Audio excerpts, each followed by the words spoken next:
रानाथारू महिला कृषक समूहको आयोजनामा कैलालीको धनगढी उपमहानगरपालिका वाडा नम्बर 13 स्थित कैलाली गाउँमा रानाथारू तीज विशेष कार्यक्रम तथा 10औं तीज महोत्सव 2083 साउन 30 गते शनिबार भव्य रूपमा सम्पन्न भएको छ। समूहकी अध्यक्ष सरिता देवी राणाको अध्यक्षतामा सम्पन्न उक्त कार्यक्रममा धनगढी उपमहानगरपालिका वाडा नम्बर 13 का वाडा अध्यक्ष विजयराज जोशीको मुख्य अतिथि रहनुभएको थियो।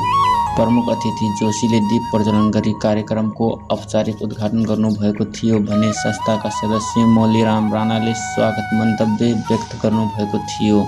विगत 2074 सालदेखि निरन्तर रूपमा आयोजना हुँदै आएको यो महोत्सवले 10 वर्ष पूरा गरेको छ। कार्यक्रम सञ्चालक सन्तराम राणाले आर्थिक तथा अन्य विविध चुनौतीका बावजुद पनि मौलिक संस्कृतिको जागरणका लागि निरन्तरता दिँदै आएको जानकारी दिनुभएको छ। कार्यक्रममा बोल्दै वाडा अध्यक्ष जोशीले रानाथारू तीजले समुदायमा एकता र भाइचाराको सन्देश दिएको बताउँदै वाडा कार्यालयबाट निरन्तर सहयोग रहने प्रतिबद्धता व्यक्त गर्नुभयो। एकताको सन्देश, भाइचाराको सन्देश पनि दिएको छ भन्ने र दिनेछ भन्ने मैले विश्वास पनि गरेको छु र प्रत्येक वर्ष झैं यस वर्ष पनि धनगढी उपमहानगरपालिका वडा नम्बर 13 ले आफ्नो वडामा रहेका विभिन्न जात जाति धर्म समुदायका आफ्नै किसिमका कला संस्कृति परम्पराहरू रहेका छन् र ती सम्पूर्णको संरक्षण, तीको जगेर्ना, तिनको प्रवर्धन गर्नुपर्ने हाम्रो दायित्व हो। तसर्थ प्रत्येक वर्ष हामीले हरेक समुदायका व्यक्तित्वज्यूहरूलाई हामीले विभिन्न कार्यक्रम मार्फत उहाँको कला संस्कृति परम्पराको जगेर्ना साथसाथै यसले के हुन्छ भन्दा एकताको सन्देश पनि दिन चाहन्छ। त्यसै विशिष्ट अतिथि हरिलाल राणाले शिक्षा र संस्कृति जोगाउने युवा पुस्ता अघि बढ्नुपर्ने बताउनुभयो। राणा समाज में कार्यक्रम साथ साथ शिक्षा के ही फिर बहुत मेहनत और जोड़ करना पड़ेगा।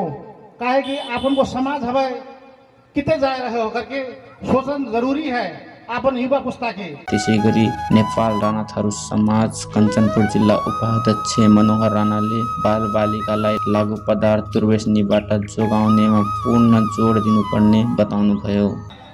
आज रानाथारू सबसे ज्यादा अदालत में डिवोर्स छूट पत्र और जो लागू औसत और कम उम्र भई लौड़ियन को छूट पत्र आज बाकी टर्चर भो है, आज बाकी ससुराल वाले कूट पीट करी हैं, आज वो फलानी भाज गई है, आज फलानों के केस दहेज के मिला हुआ है, आज बाको अंश मुद्दा डारो है, अनेकों जो ऐसी चीज़ हैं। कंचनपुर कैलाली की अदालत में देखा था खास करके अपन के रानाथारू और चौधरी थारू में जगह से अपन के 75। त्यसै गरी विभिन्न समाजसेवी अगुवा र स्थानीयवासीको बाक्लो उपस्थिति रहेको सो कार्यक्रममा संस्कृति संरक्षणमा सहयोग पुर्याउने सहयोगीहरूलाई मायाको चिनो सहित सम्मान गरिएको थियो। कार्यक्रम सञ्चालक सन्तराम राणाले सञ्चालन गर्नुभएको उक्त कार्यक्रमको समापन अध्यक्ष सरिता देवी राणाले गर्नुभएको थियो। औपचारिक कार्यक्रम समापन लगत्तै दिदीबहिनीहरूले छुड्की छिराउने कार्यक्रम सुरु गर्नुभएको थियो।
ना